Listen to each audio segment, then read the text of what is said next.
Association. I'd like to introduce Dr. Van Wilson. Dr. Wilson, can you hear me?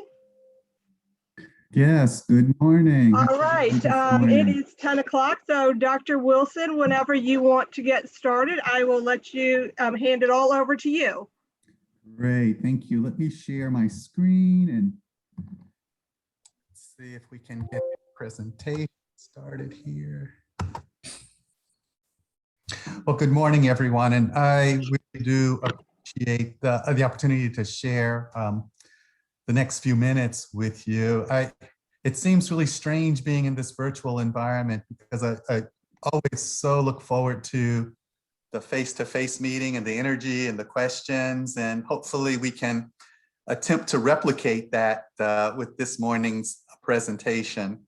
I'm missing you all terribly, and hopefully we can get back to some semblance of normalcy sooner rather than later.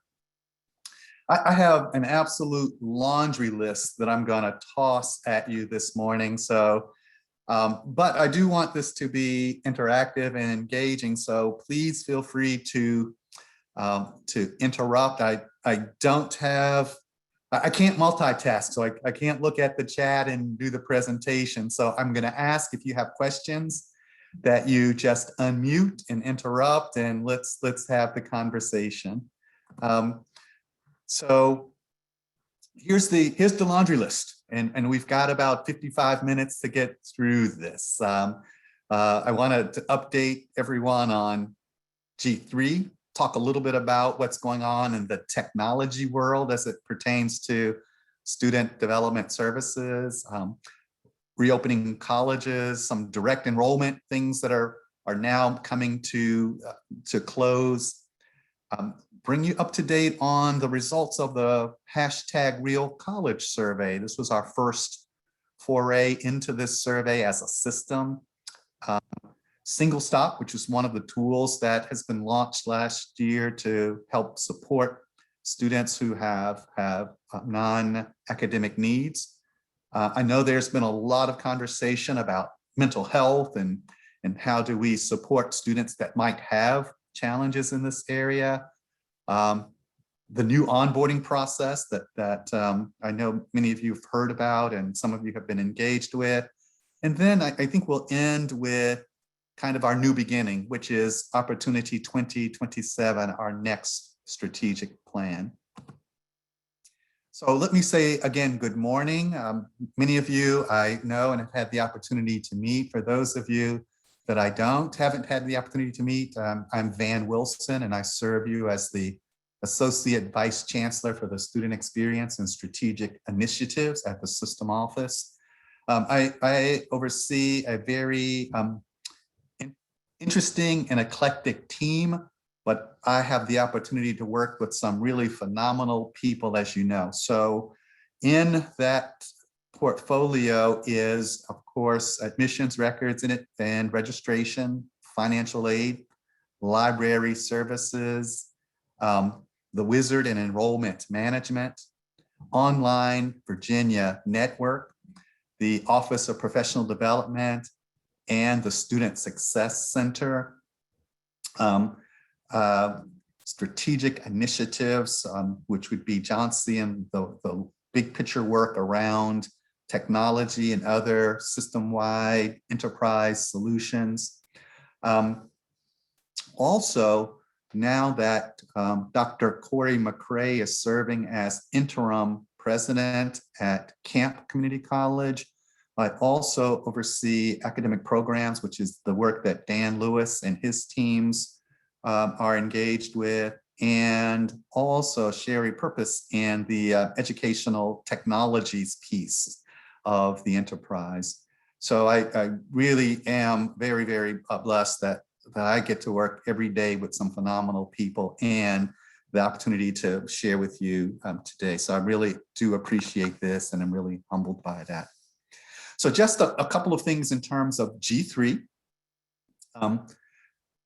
Get skilled, get a job, and get ahead. Now, get ahead is proposed. As you will recall, originally it was get skilled, get a job, and give back.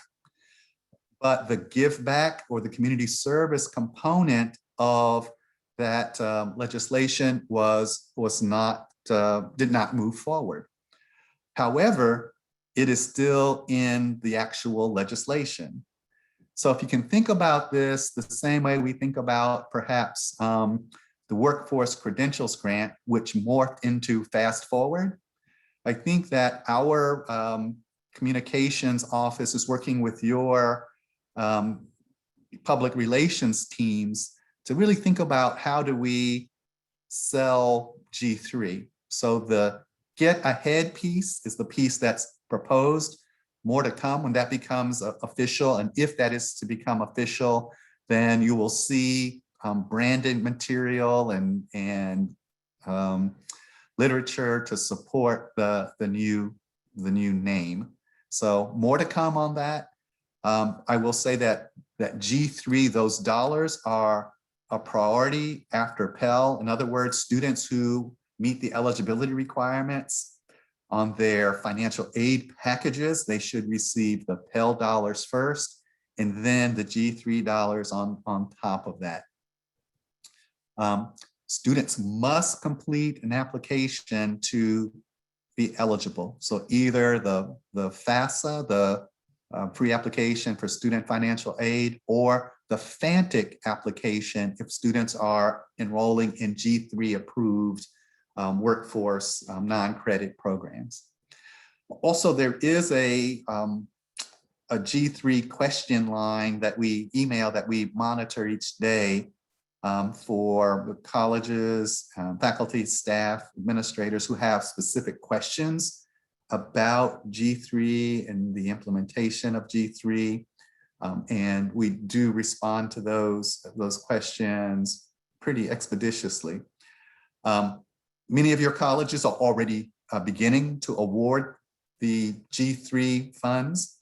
There are some colleges who traditionally don't open up that fall financial aid window until July 1. So we would anticipate that we'll see a significant increase in the numbers of these awards beginning 1 July.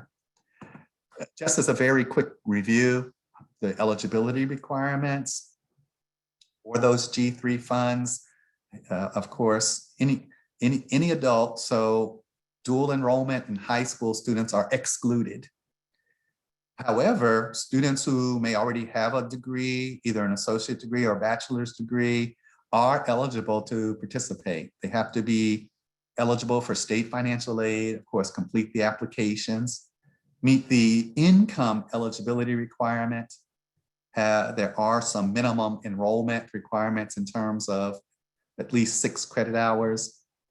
Students must be making satisfactory progress and be enrolled in a G3 program that is an approved G3 program in one of the 5 areas listed here. So I'm going to take a breath and ask, have you received many questions about G3? Is there interest on your campuses about these dollars? I would say, I would caution people as they are promoting G3 that it isn't free college. And I know a lot of the legislators promote it that way, but it is, of course, resources to support students who are enrolled in specific programs that have high demand and family sustaining wages that are a part of. Dr. Wilson, there is one question in the chat. Is there an updated list of all the G3 eligible programs from all of the VCCS colleges?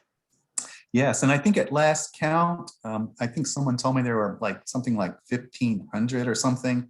And each of your institutions has its list. There is a Canvas site that is, I think it is titled G3, and that document is available on that Canvas site. There's no registration process.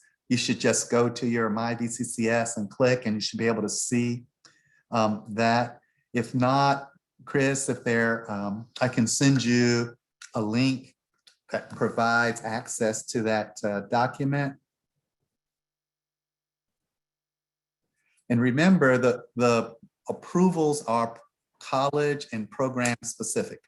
So, just because one G3 program is approved at X college doesn't mean that it's approved for all. Each of the institutions made individual submissions. The programs must be approved by the state board in order to be eligible and must align with the zip codes that are a part of the legislation. Okay. Great question. Thank you. Any other question?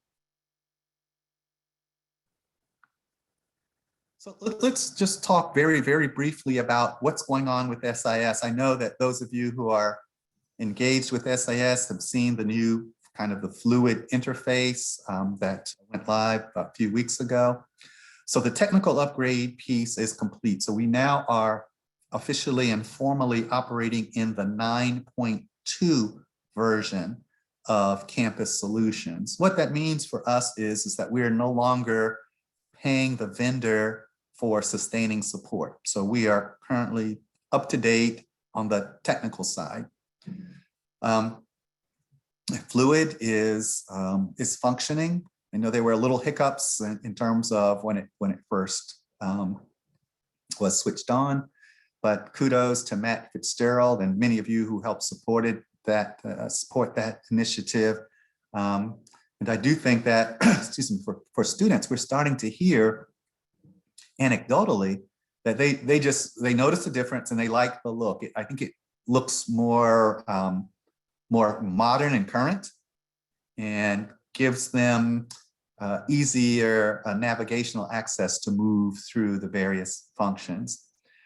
The rest of this functional upgrade is scheduled to be completed next year.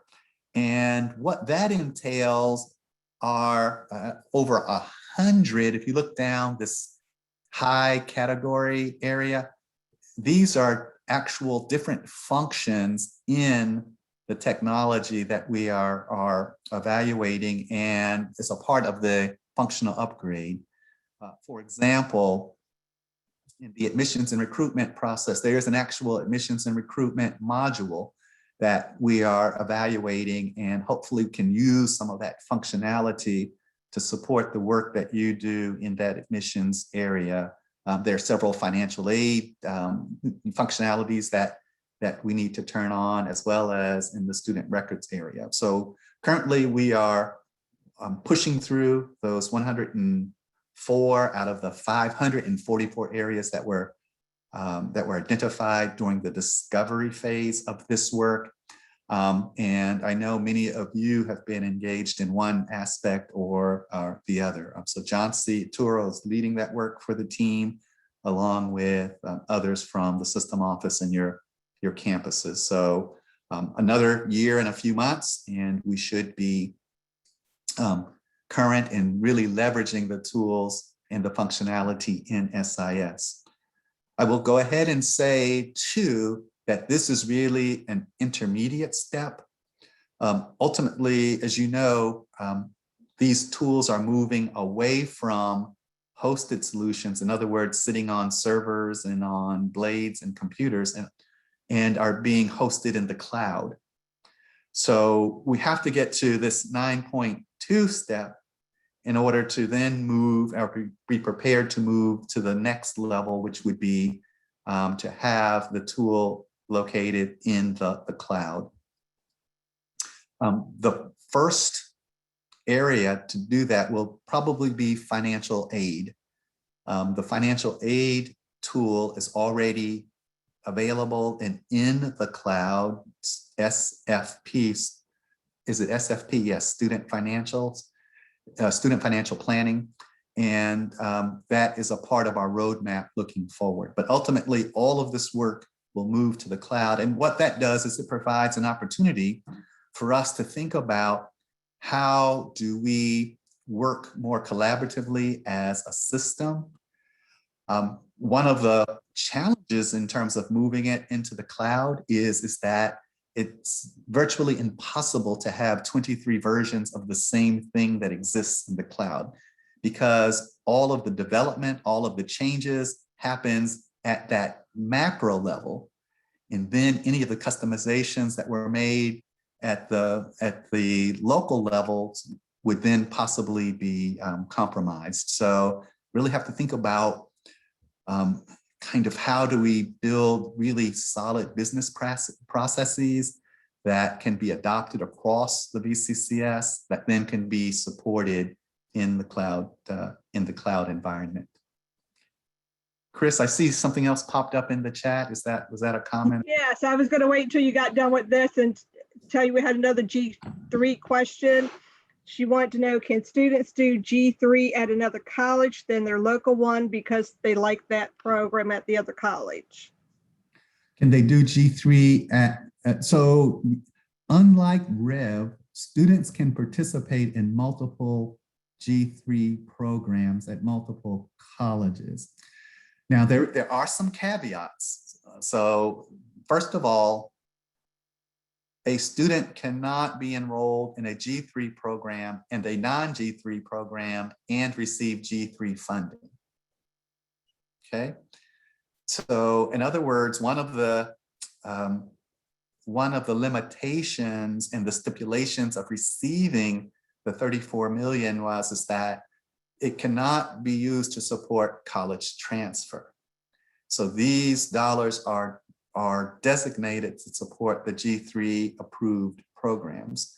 So if a student is enrolled in a G3 program and then a college transfer program, it's very difficult to determine how those dollars are parsed out. So in order to protect the integrity of the program and to encourage student completion, students can only be enrolled in a G3 program and not in a G3 and a non-G3 program. But what students can do is they can be enrolled in multiple G3 programs as long as at the same institution, as long as they are stackable. So there are, I think, lots of options that are available for students. And I would think by working with both the advising staff as well as your financial aid teams that students who meet the eligibility requirements can really benefit from the program. Okay, another question just popped in there. She is saying that she has a student in the HVAC G3 eligible program who is also interested in solar, but solar is not offered at that college. So I guess what she wants to know is if solar is offered at another college, can they use G3 at her college and G3 at another college? Yes. Yes. So, yes, as long as the program is G3 eligible, and of course the student meets the eligibility requirements. There's not a limitation on the number of programs the students can enroll in. And this is a little different than the re-employing Virginian program where it was only a one-time voucher and one and done. So students can access these dollars for G3 as long as the program is eligible and the students meet the eligibility requirement. Okay, so let me move on to another component of the ITS world that will impact the work that you do. There are three kind of new events that I wanted to share: G Suite, chatbots, and scheduler. So by the end of, I believe, this month or July, non-credit students will have access to G Suite, including emails and other resources that our credit students have had access to previously. And this is because, again, there are resources that those students need to complete their credential that prior to this decision, they did not have access to those tools. So within the next few weeks, all students will have access to the same tools. So that is a big plus for our the students who are enrolled in non-credit programs. The second piece is several of your institutions are in the process of deploying chatbots to help assist students with tier 1 questions, if you will. So there have been 2 chatbots that have been vetted and approved. One will actually be integrated into SIS. The other will require that institutions build out a knowledge base, if you will, to teach the bot. But those 2 tools will be used to help, again, offset some of the kind of first tier repetitive kinds of questions that students reach out to the institutions for. When do classes start? When is the financial aid reimbursement date? When's the last day of things, kind of general kinds of questions. And then the last tool is Scheduler. So Scheduler is the sister component to Ad Astra Platinum Analytics. Ad Astra Platinum Analytics helps colleges to develop their course catalog or course offering pattern based on student demand. Ad Astra Scheduler is the facilities management piece. So it is your room management tool. And together, what those 2 tools allow is to not only maximize the course schedule, but also how you utilize the physical space on the campus. Some colleges and some institutions use Scheduler to manage their entire facilities, both from if you have an event center and you allow the public to lease it, to which labs use which classrooms at which time. Or if you have a building, for example, that goes offline and you need to find spaces across the campus to reschedule or those courses, then Scheduler would be the tool that you could use to do that. So it's a very powerful tool. It is being implemented as a universal or a enterprise level solution. So all colleges eventually will use it. We have 1 or 2 colleges that are in the pilot test mode of this, but eventually all colleges will be phased in as their current contracts with their scheduling vendor begin to expire. Okay, Chris, I see numbers popping up in the chat, so I'll slow down and see what questions might have popped up. Dr. Wilson, they were talking about the solar program, and I think they were talking among themselves. They found which colleges the solar program is being offered at. Excellent, very good, thank you. Very quickly, reopening of colleges fall 2021. Just a few things that I will add there is that all of your campus under the Chancellor's Technology Plan are required to establish a percentage of their classrooms as high flex classrooms. This allows students to attend either face-to-face, live or synchronously or asynchronously, depending upon that student's need. So I know that Sherry Purpose has been working with your instructional designers and the technology teams to give a template in terms of what those classrooms might look like and the kinds of technology that need to be required in order to make that happen.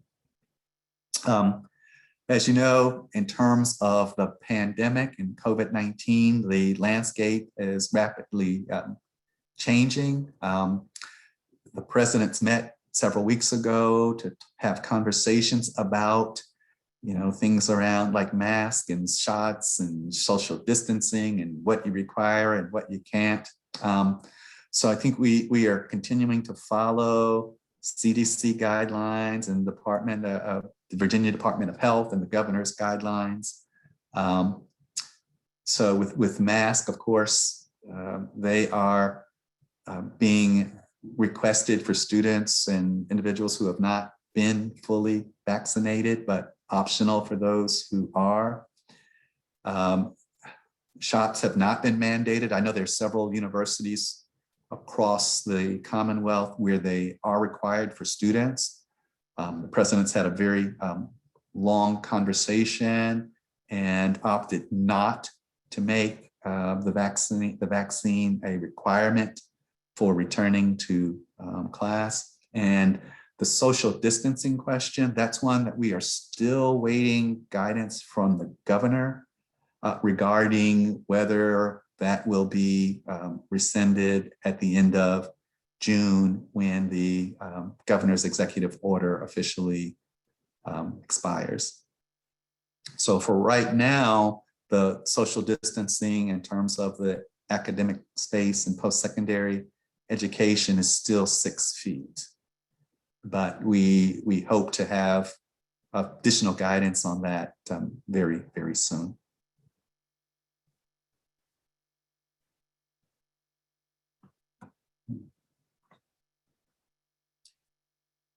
Moving to the next conversation around direct enrollment, we are now moving into phase 3.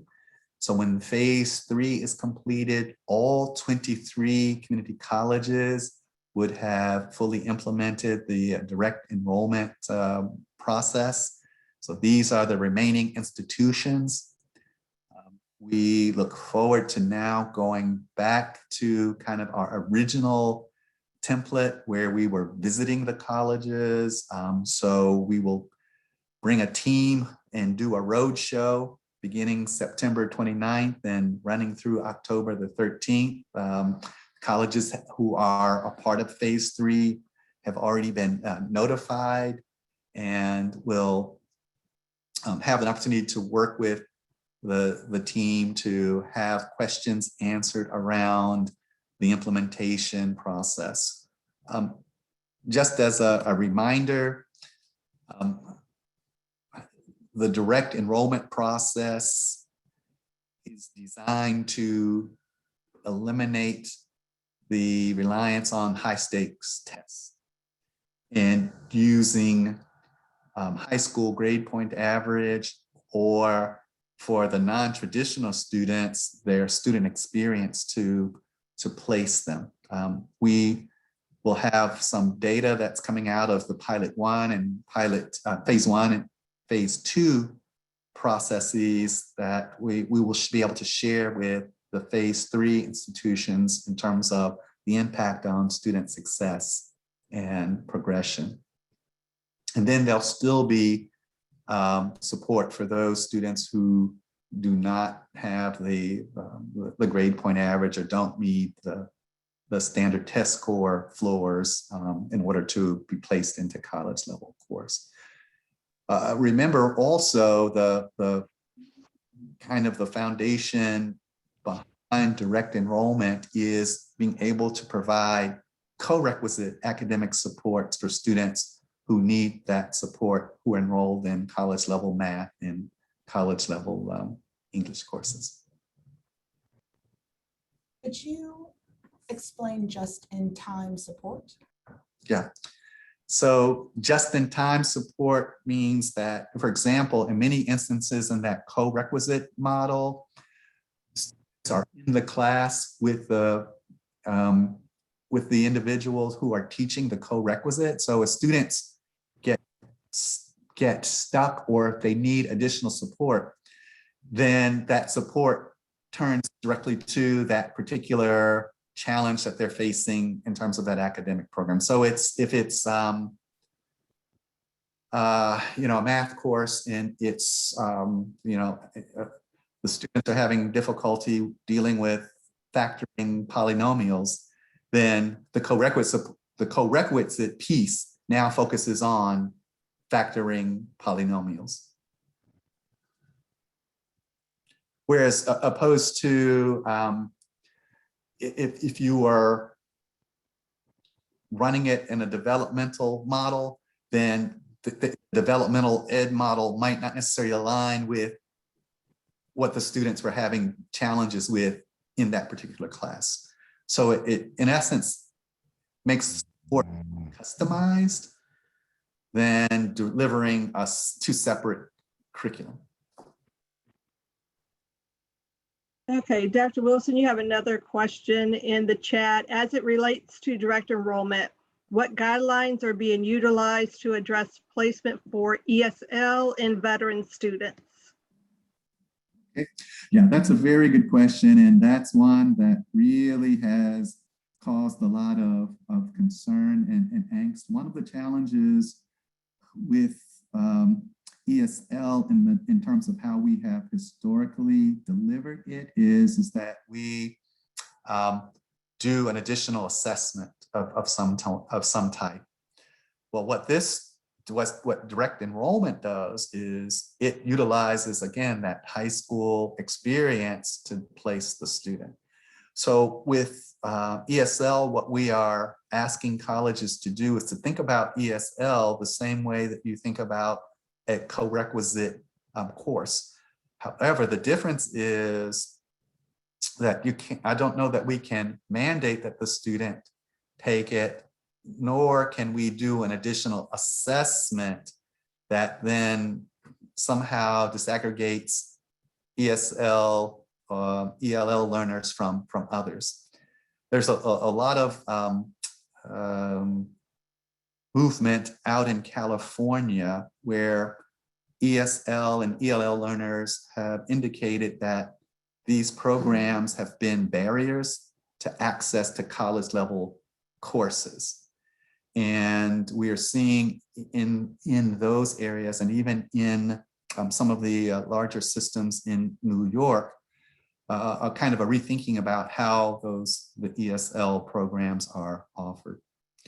With the veterans, in some cases, if they need to demonstrate the need for developmental level work, then they would have to do so and demonstrate that by the traditional method. So they would either have to, take the VPT or another standardized test to be able to have the GI post 9/11 benefits cover those courses. So with the veterans, students who are using veterans benefits, I would really make sure that they're working with the appropriate staff on campuses to make sure that they're not putting their benefits in jeopardy by taking a course or courses that they might not receive payment for. Great questions. Any other questions? There's nothing else in the chat at the moment. This group is being so eerily silent. I think it's making me nervous. So I would love to hear someone kind of voice their question. So the next thing I wanted to share with you is the hashtag Real College Survey results. Several years ago, back in 2018-19, the Chancellor commissioned a task force to really think about addressing non-academic barriers to student success. And those barriers were in the area of housing insecurity, food insecurity, financial literacy, mental health, and Dr. Paula Pando chaired the P² or the Power of Possible task force. One of the recommendations from that task force was to have an assessment done across the VCCS to determine what the needs of our students are. And we were able to work with our foundation and the Anthem Foundation to administer the hashtag Real College Survey. This is a survey that's done out of the Hope Center at Temple University. Sarah Goldrick-Raab, who is a national leader in this work, also leads that entity and has been working along with us since the inception. And we really appreciate the opportunity to have a deeper understanding of some of the challenges that our students are facing. So we had about 9% of the students respond to the survey. And this was administered to all students, regardless of whether they were credit or non-credit. And what we found was not inconsistent with some of the national data that had been reported. So as you can see here with the definitions, 42% of our students, or the students who responded, indicated that they were in a position of being housing insecure over the past 12 months. 10% of the respondents had experienced some type of homelessness over the previous 12 months. And 32% indicated that they were food insecure. So again, this was,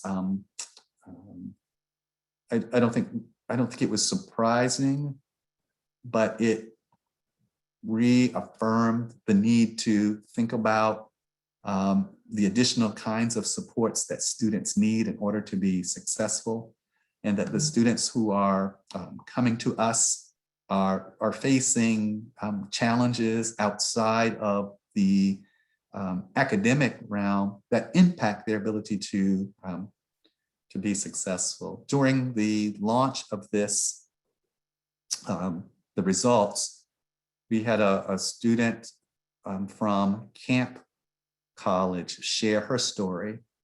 And she's an amazing, Shannon is an amazing student, and she talked about being enrolled in a welding program and telling the professor that she was not going to come to class.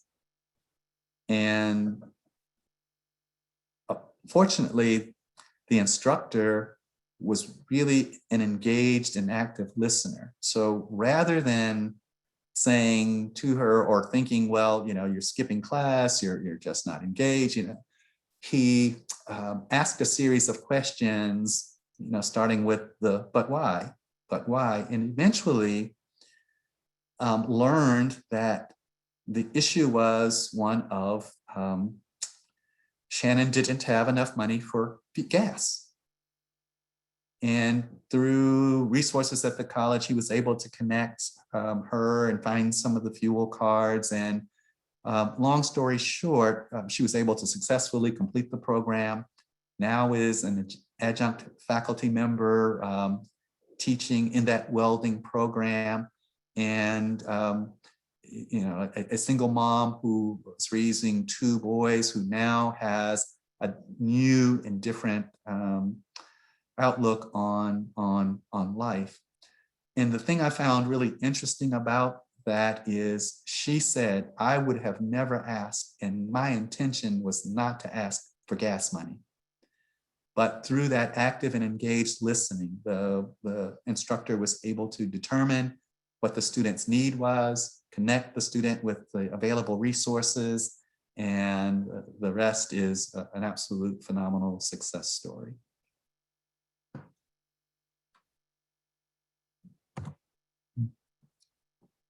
So one of the ways we support students is through the deployment of Single Stop.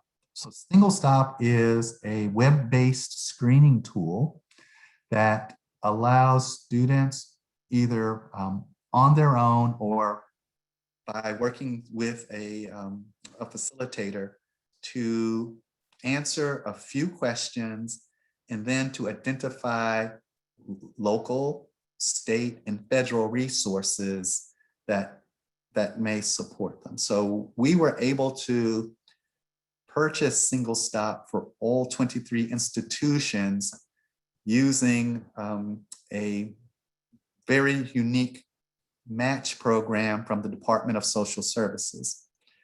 So basically, the Department of Social Services says that if you have students who are enrolled and they're receiving SNAP benefits and you are training them and you are providing them with supports, then for each $1 that you spend, the federal government will give you 50 cents back on that dollar. So for every student that we can identify who is a recipient of SNAP, then to support that student, we get 50 cents back on the dollar. So those resources were used to pay for the implementation of single stop. And also colleges received some resources to support that. So whether that was to bring on a point of contact or help to supplement a role at the institution, then that's what those resources have been used for. Thus far, the results have been pretty phenomenal. So what we are looking at is new drawdown. So these, students, some colleges, Northern Virginia, Germanna, Jay Sargent, and John Tyler had already been engaged in some level of single stop prior to the overall rollout. But what I am looking at are just the new students who entered from November through March and the number of dollars that they were able to draw down from from state or local or federal resources. So just in that time period, 838 students were connected with almost $1.7 million. And these are entitlement funds. So these are SNAP dollars, these are WIC dollars, these are housing vouchers. These could be emergency grants from your college or your institution if your college or your institution places them into the single stop portal. So we are actually going to meet with the vendor and have in the next few weeks probably a professional development summit to really kind of not only celebrate how we use this to serve students, but how can we better integrate this into the college culture. One of the things that the #RealCollegeSurvey survey identified as a challenge and an opportunity is that students sometimes don't know what resources are available to them. Or if they know, sometimes, as Shannon indicated, they're just afraid or to ask.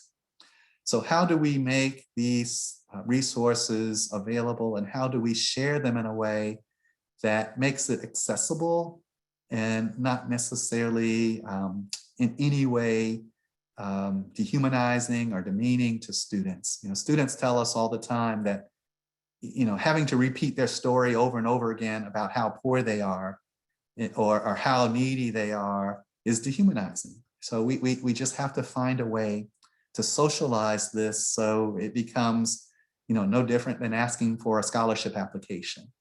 And I think that, again, it benefits the colleges because it helps the college attract additional resources that they then can use to continue to support students. So for those of you who've been working with or engaged in that single stop work, thank you so much. And it is making a difference. Very quickly, as I'm coming to the end, I know we only have an hour and I want to be respectful of everyone's time. The mental health issues were another challenge that really came out from the results of that real hashtag survey.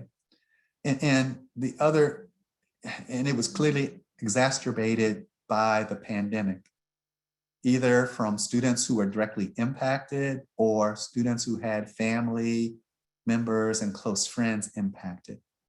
So there are several things that I wanted you to be aware of that's happening around this mental health piece. First of all, the chancellor and the system office, legislative liaison, and working with the presidents and the vice presidents are thinking about how to develop a legislative ask to provide additional resources to your community service boards so that community service boards will have a dedicated resource to support your college students. And we sort of have a model, something along the lines of that already. Like we have legal representation at the system office, right? But they're actually employees of the Attorney General's office. But they're embedded on the campuses, at the system office, and they support the colleges. So is there a way to work with our community service boards to expand their capacity to serve our students and have designated resources for our students? And I think the beauty here is having them embedded that way then allows access to students outside of the traditional college hours. There may be a requirement to provide space, so the details haven't been worked out yet, but I do think that will be one of the legislative priorities that you will see coming up in the next legislative system, next legislative cycle. Also, there's some VCCS policy work that will be evaluated. Current VCCS policy does not allow for the VCCS to provide mental health care, mental health services. Many colleges have raised their hand and asked about a lot of the telehealth providers and whether that would be sufficient and feasible. But they're also asking if they can use the CARES Act funding to support that. I think there are a couple of challenges there. First of all, the CARES Act funding, our funds are very finite.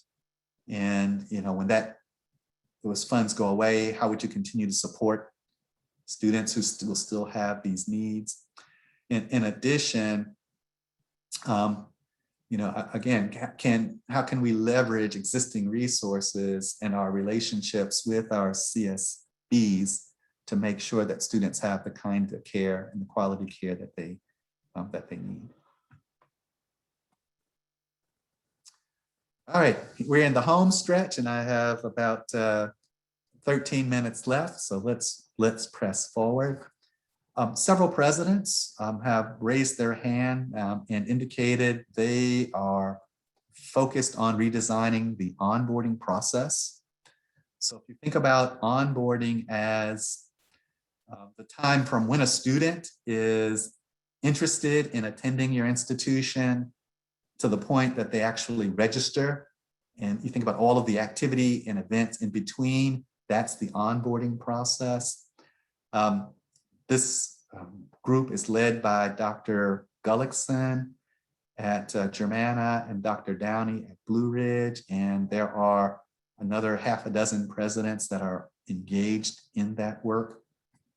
The reason that they are so interested in that work is that many of our colleges participated in the process mapping activity, and it just became the spaghetti map, as they're now being called.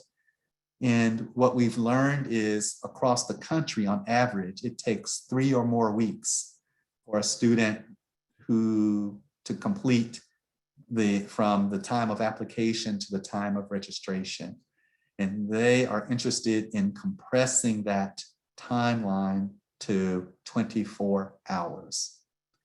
So this is an ambitious and a stretch goal, but we are engaging with you and many of your peers in terms of how do we think about getting there. So how do we develop kind of this one experience where there's a place that students can go and get the kinds of information, the types of information that they need to make a decision to enroll? I would challenge you to go to your website and tell me how much does it cost to earn an associate degree in business administration. The second thing is they are interested in doing away with the current application and the application process and moving to a very short inquiry card, prospective information card, interest card, and then having the colleges drive the rest of that momentum. So the whole theme that we've been using is one we stole from EAB, and that is that rather than having the student manage the momentum, that we're shifting that to have the colleges manage the momentum. So students who get stuck somewhere in the process, or students who just raise their hand and say, I need help, then they would have someone at the institution reach out to them and help them through the process up to, of course, the registration.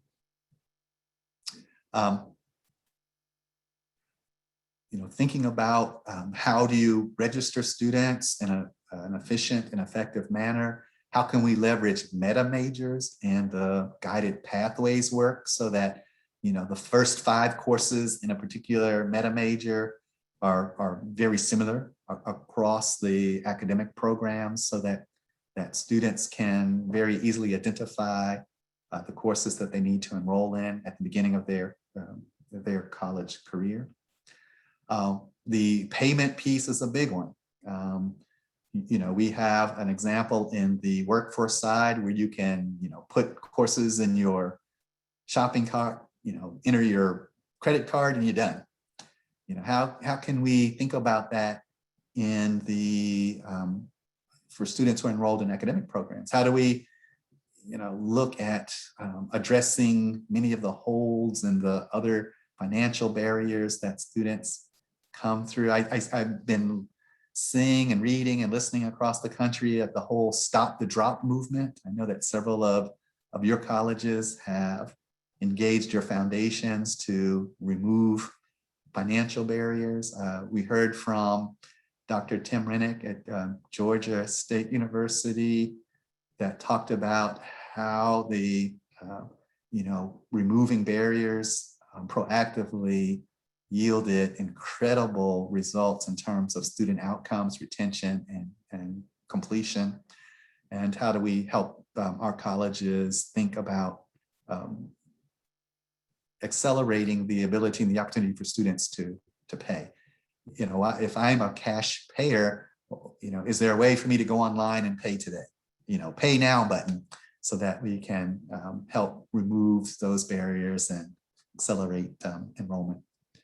And then what are the other student success barriers that help with the onboarding process, as well as increasing retention and student success? So more to come. We are having a summit this Friday morning with a group of volunteers from across the system and the presidents who are leading this work to begin to unpack several of the phases of this work.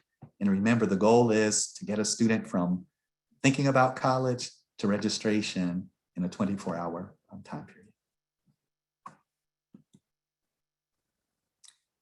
And I'll pause and take my breath and a sip of water, Chris, to see if there's anything else.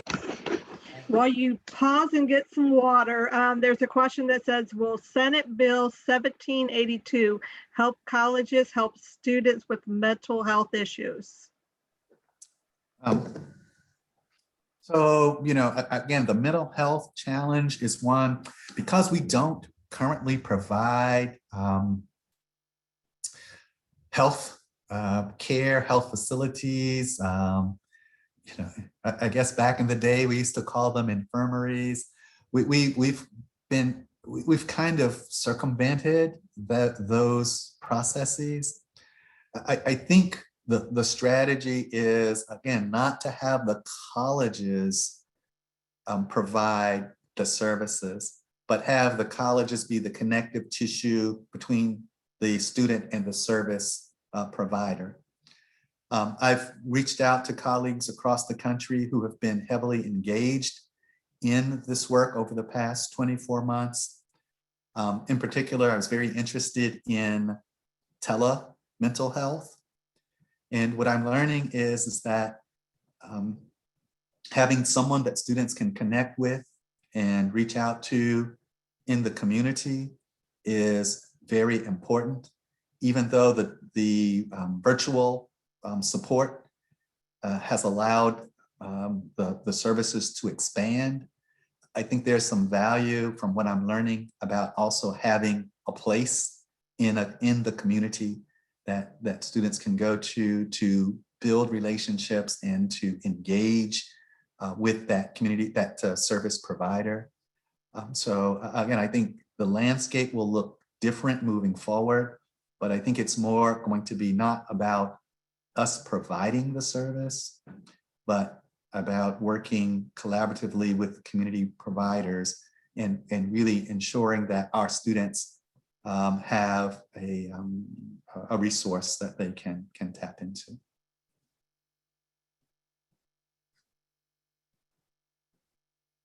Okay. So the thing that I wanted to end on is kind of a new beginning for us, and that is Opportunity 2027. So we are wrapping up our current strategic plan. And remember, it had one goal, that was to triple credentials. To be transparent, we didn't meet that goal, but we did significantly increase credentials, both in terms of short-term workforce credentials and academic credentials during that time of Complete 2021. So this new strategic plan will begin officially in July and will drive our work for the next several years. It has an overarching goal, and I have proposed here because it was taken from a previous slide deck, but it has been approved. So the goal is to achieve equity and access, learning outcomes, and success for students from every race, ethnicity, gender, and social economic group. So at the end of the strategic plan, we should not see gaps in terms of student outcomes, regardless of any of these, when you apply any of these criteria. And there are embedded under this several goals. So the first goal is, of course, the communication, just to make sure that that the strategic plan is socialized both across internal and external constituencies, and that we understand why this is important. The individuals listed here, so Dr. Paula Pandel kind of led that conversation as part of the development of the strategic plan. The second one that was led by Cynthia was the whole reimagining teaching and learning. And this is, how do we provide high impact practices that support educational practices in equity throughout the development of a world-class cadre of diverse employees. So this is about not only what we deliver, but how do we ensure that we have the faculty with the tools to deliver this high impact educational practices.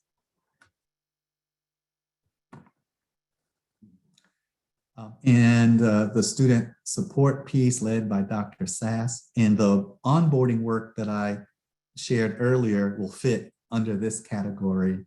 And that is, how do we develop that culture of care that responds to the needs of our students, understanding that they are a diverse population, and how do we inspire them to achieve their educational and career goals and success and outcomes.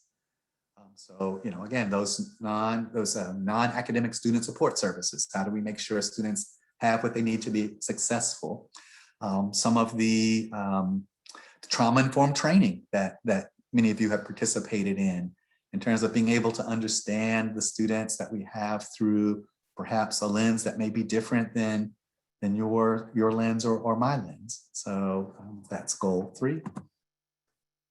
And then the meaning of, meaningful credentials and what does this future of work look like? As you know, one of the things that we've learned through the pandemic is that work has really changed quite significantly. But this is how do we ensure that we're providing students with the skills and the knowledge, the credentials and the degrees that will enable them to thrive in the emerging workforce or the workforce of tomorrow.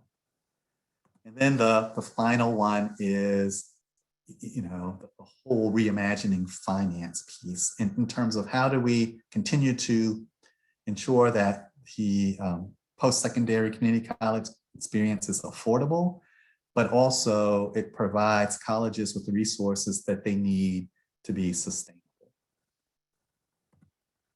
So with that, Chris, I'm going to pause. I think I am pretty close to time. You know, some questions, I would just say, I really appreciate everyone's attention, and I look forward to getting back face to face. Again, I miss the energy in the room when I'm with this, with my peeps, as they say.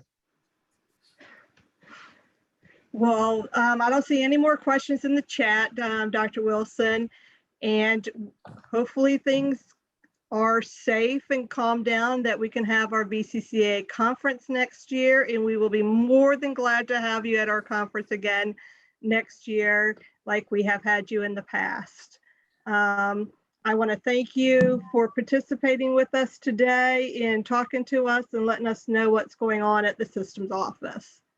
Well, I appreciate all of you, and I just admire the work that you've done over the past year. I know it's been a challenge, and I do thank you. Thank you all. I'll hang out for a few minutes if there are any questions or anything else that I can answer. If not, please enjoy the rest of your day. Take care of yourself during this summer. Have some meat, and I look forward to seeing everyone next year. Chris, Vicky White has her hand up, so is she? Yeah, I just saw that. Vicky White, Okay, go ahead and unmute perfect. yourself. Sure, thank you. Hi, Dr. Wilson. Vicki, how are you today? About career services. And so we've been having a lot of conversations about the direction of career services and how to implement that during the onboarding process to make sure that all students have adequate assistance in that area. Could you share any information regarding conversations at your level about career services and how or what you guys are thinking about doing to ensure that that's implemented throughout the whole journey of a student's experience? Yeah. If you will think several years back to the lost momentum framework, where the intent was to start with the end in mind. And I think the way that we address that through this new onboarding process is, first of all, by starting with the having students identify the meta majors, and then having them think about their career goals and aspirations at the front end of the process, rather than just the academic course piece. So I do think there's an opportunity to think about how do we get students activated and acclimated very early in terms of engagement with the career services aspect. We've thought about all of the many processes that are engaged in what it takes to onboard a student. And it's about how do we develop them and then deliver them in a way that's effective and efficient. So, one of the things that I saw as a part of, and I'm bringing all of this back together as the strategic plan, was to kind of rethink about the SDV course and how, is it time to, I don't know, is the term reboot, refresh, rethink, re-energize, and more heavily leverage that work as a part of the onboarding process?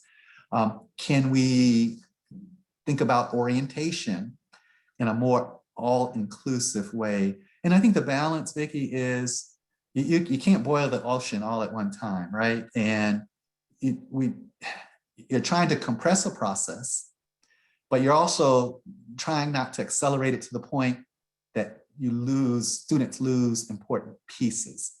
So I think there's a lot of work to come, and I hope that you would raise your hand and volunteer to engage in this work, and bring that voice of how do we ensure that career services is baked in as a part of the initial conversations.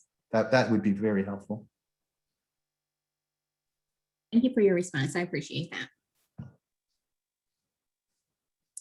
Either you're raising your hand or you're giving me a high five. I'm not sure what that little symbol means. Hi, good morning. I do have a question. Yes, please. Okay. The question first of all, I want to say thank you for the informative presentation. It had to do with the slide dealing with food insecurity, homelessness. And I was just wondering if the survey data could be or was disaggregated to reflect demography, such as African American, women, regions, localities, and so on. Is the percentage under this condition the same, or does it look different when you disaggregate the data? My thinking is it'll reflect on the opportunity strategy 2027 as well, because of the initiatives you mentioned. So I was just wondering. Yeah. So yeah, thank you for that question. Of course, the report, and I send the full report to Chris as well, so that she can share it with this group. Each institution has a report that is disaggregated by race, ethnicity, gender. Your presidents and your vice presidents have that report, and it is interesting. I will say that the trends exist across campuses, but there are some, when you move to, Southwest Virginia versus Northern Virginia, you do see the impacts differently in terms of how students responded. But I would say that, consistently what we saw across all campuses was the stress increase levels of students based on the impact of the pandemic and the concern around some level of food insecurity. That those seem to be pretty high across campuses. Where we saw some significant differences were in terms of who is accessing resources, right? So when you look at African American and Hispanic, Latinx students, you're seeing that they are accessing resources at different rates in different localities and different from their white peers. So again, what I'll send you is the overview, the copy of the system-wide report. But I would, really encourage you to reach out to your vice president and get a copy of the campus report. And you're right, this is really going to help us understand, how do you develop a culture of care if you don't know what the needs are? And this really gave us a bird's eye view into our students and their needs. And again, I would love to repeat this in 3 years, 5 years, to see if there are any significant changes across the student population, particularly if we're going to address inequities in terms of our how we provide services and how we identify students with needs. So more to come, but that's a great question. So Chris, I owe you 2 things: the G3 program list and the state #Real College survey results. All right, thank you. And I'll make sure I share them with everybody.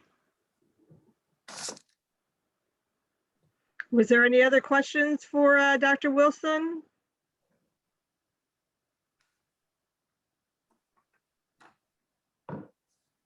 Well, if not, thank you all so much for being a part of today's conversation. And I really hope we can be back face-to-face next year. I look forward to it. Thank you, Dr. Wilson, and we look forward to hearing from you again. And I really appreciate you doing this today. Great. Thank you. Great. Thank you, Chris, and everyone. Enjoy the rest of your day. Bye now. You're welcome. Okay.